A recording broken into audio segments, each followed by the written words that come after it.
thank you all for coming. Shockingly, I've just been slandered once again in the town of South Park, something I know you all can relate to. Oh, sure can. That's downtown. It all seems absurd and ridiculous, but it was precisely the simplicity that hid the bomb that destroyed the image of one of Hollywood's most prestigious stars. The episode of South Park in which a character named Tom Cruise is locked in a closet didn't just mock the actor.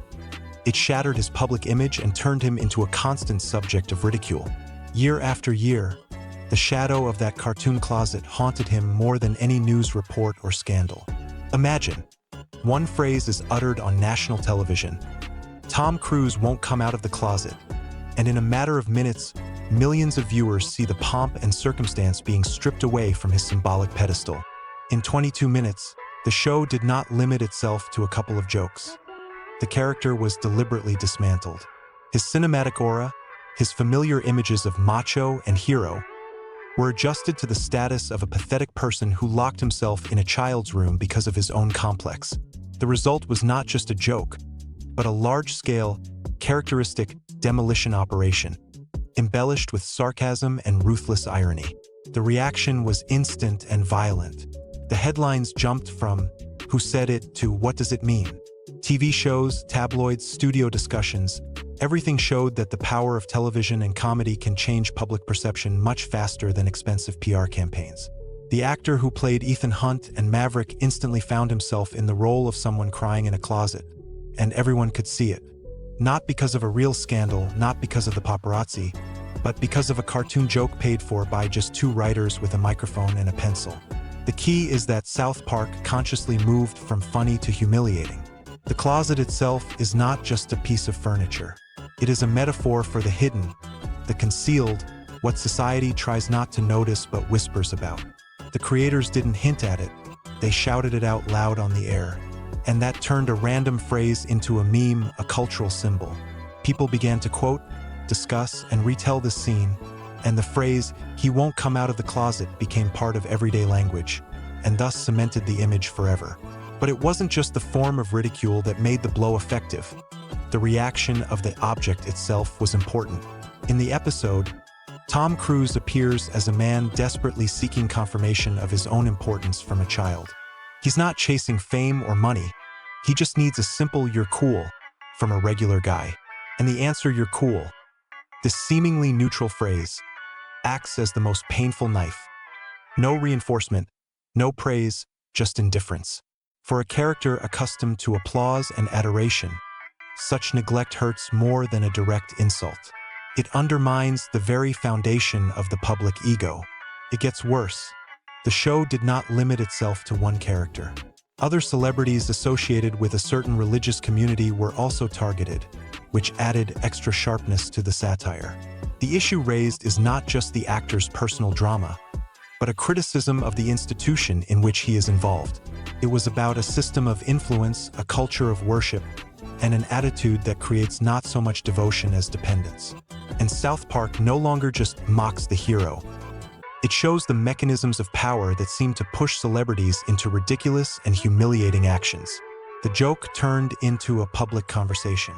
People began to see the scene not only as comedy, but also as a symbol of power, illusions, and the fragility of the reputation that is created around celebrities. The public watched with interest as an entire event unfolded around one person. Police, reporters, crowds, as if it were not someone's personal drama, but a national show. And the more noise was made, the deeper the image was etched into the public consciousness. The joke did not remain a one-off. It returned, increased in dose and harsher in effect. Years later, the creators of South Park made a reminiscence, not just for nostalgia's sake, but with the aim of finishing what they had started. In episode 200, the closet office was replaced by a fudge factory.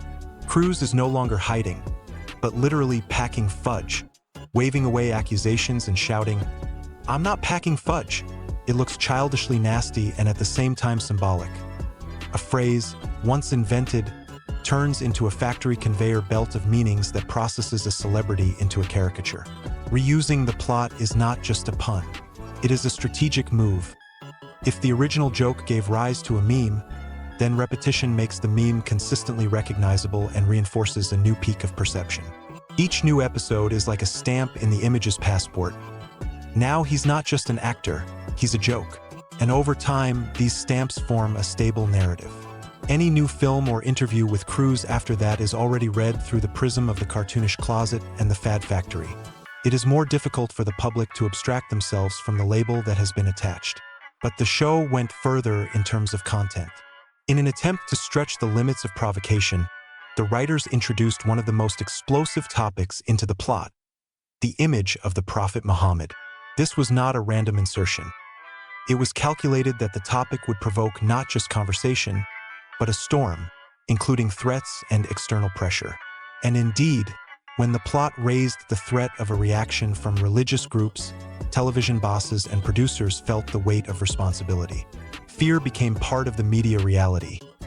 The threat of violence, international resonance, concerns for the safety of employees. All this turned comedy into a potential crisis. The industry's response was mixed. On the one hand, supporters of freedom of speech and satire were delighted. South Park showed that it is possible and necessary to touch on taboos. On the other hand, pressure from advertisers, concerns from channels, and fear for employees led to a practice of moderation and self-censorship. Some scenes that were originally edited and aired were later re-edited, and excerpts and discussions were shared on social media and video platforms, creating a sense of secondary airing where reality and fiction were even more intertwined. Cruise's own reaction to all this also played a role in cementing the image. When a celebrity responds loudly, aggressively, or with official lawsuits, it often turns the conflict into a spectacle that is eagerly covered by the media. Attempts to challenge caricatures, demand apologies, or resort to legal action, even if intended to protect one's honor, often fuel attention and provide material for new satirical attacks.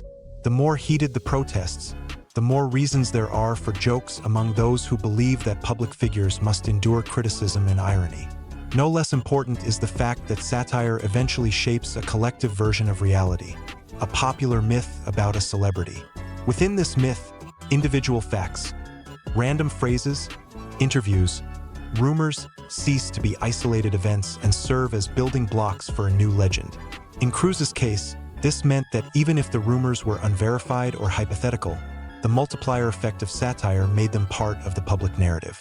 People began to see not only the actor, but also a caricature that was easy to discuss, retell, and quote. In addition to public reputation, the consequences also had an institutional dimension. Actors' unions, religious organizations, human rights activists, and advertisers all participated in the dialogue about the limits of what is acceptable. Where does humor end and harassment begin? Who is responsible for the consequences? These questions occupied not only studios and producers, but also university auditoriums, law departments, and journalistic reflections. In this sense, South Park became a catalyst not just for laughter, but for discussion about the limits of satire and how the media shapes public perception of individuals. And to conclude this section, here is an important point. Satirical cruelty works according to a simple logic. It not only ridicules, but also forces a response. Sometimes the response is silence, sometimes anger, and sometimes legal battles. In any case, the reaction only amplifies the effect, turning the episode into a long climax of a public show. In the third part, I will analyze how exactly this long climax became a stable label, how the industry got used to the new image, what consequences this had for Cruise's career, and what lessons the story holds for modern celebrities. The finale of this trilogy is not about a single scene in a cartoon, but about a long-lasting label that has become more firmly attached to a person than his films and PR campaigns. When South Park turned a single phrase into a cultural cliché, it was like putting a logo on someone's face. It became automatically recognizable. For his career, this meant not only laughter in the theater, it meant that any subsequent interview, premiere, or advertising campaign now passed through the filter of this caricature. In practice, this had several consequences. The first was reputational. The image created by satire proved to be more enduring than many of his real achievements. People were more likely to remember the closet and the Fajr factory than the actor's new roles. The second consequence was behavioral. Cruise's own public reactions, Appeals, threats of lawsuits, and official protests escalated interest and provided material for further ridicule. The third is industrial. Producers, advertisers, and partners began to more carefully assess the risks associated with a figure who had become the subject of sustained trolling. But there is also a more subtle effect, cognitive. Media forms teach the public to simplify complex personalities into easily communicable symbols. In this sense, South Park served as a reducer. A complex image of a person with an intertwined personal biography, religious connections, and career successes was reduced to a few recognizable elements. Such simplification is convenient for mass communication, but it is unfair to reality. As a result, celebrities continue to exist in two worlds, the real world and the caricatured world. And often, the second world determines the first impressions of new generations of viewers. This situation has also given rise to institutional reactions. Television companies have begun to think about the boundaries of satire and responsibility. Advertisers have revised their criteria for brand ambassadors, taking into account the possibility that a partner's image may be redefined by external forces.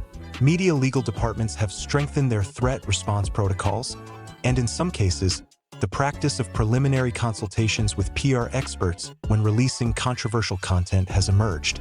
The conversation about freedom of speech has been accompanied by a more pragmatic discussion of security and commercial sustainability. For celebrities themselves, the lesson has been both simple and complex. Publicity is a battlefield, and you can't rely solely on star power. Sometimes the most powerful defense is the ability to turn the blow to your advantage. To be ironic, to rethink the narrative, or conversely, to demonstratively ignore the provocation. A reaction that would have worked in one era may prove disastrous in another. Flexibility, transparency, and sometimes even a degree of self-irony are important. But this is not a universal recipe, and each case requires its own tactics. There is also an ethical side to this. Where is the line between satire and harassment? Some will see South Park as a strong test of taboos and a platform for freedom of speech. Others will see it as targeted humiliation of individuals. Both positions have a right to exist. But the key conclusion here is that mass satire has a memory effect. It doesn't just joke, it fixes. And it fixes for a long time. Finally, there is a lesson for the audience. As collective readers of the media agenda, we often prefer simple plots, hero/villain, joke, bright label. But this saves effort in thinking and accelerates the spread of memes, while erasing nuances. Conscious consumption, the ability to notice that behind the caricature there is a person with a life, achievements, and mistakes, is what makes society more resistant to manipulation and more forgiving of those who have been targeted. So, what do we have in the end? South Park launched a story that became an example of how a satirical statement can grow into a long-term label and how a public narrative can redefine a public personality. The actor, who once found himself in the closet, continued to play roles, but the shadow of the cartoon scene did not disappear. It entered the cultural code. This is not just an anecdote. It is a case study about the power of words, the responsibility of creators, and the importance of response strategies for those in the spotlight. Closing this trilogy, we cannot help but return to the simple phrase that started it all. It sounds as simple and as devastating as it did the first time. The question remains the same. Who is responsible for the fact that memes live longer than facts? And how will the world change when a single joke can set the tone for an entire career? The answer probably lies in our ability to look beyond superficial cliches and in how willing we are to consider the consequences of our words, even if those words seem like a simple, funny remark. And let this last thought serve as both a reminder and a challenge. In an era when the media shapes reality, every public image is threatened not only by criticism, it is threatened by immortality in caricature. So let's repeat by inertia and out loud that very line that has become legendary. Tom Cruise is not coming out of the closet.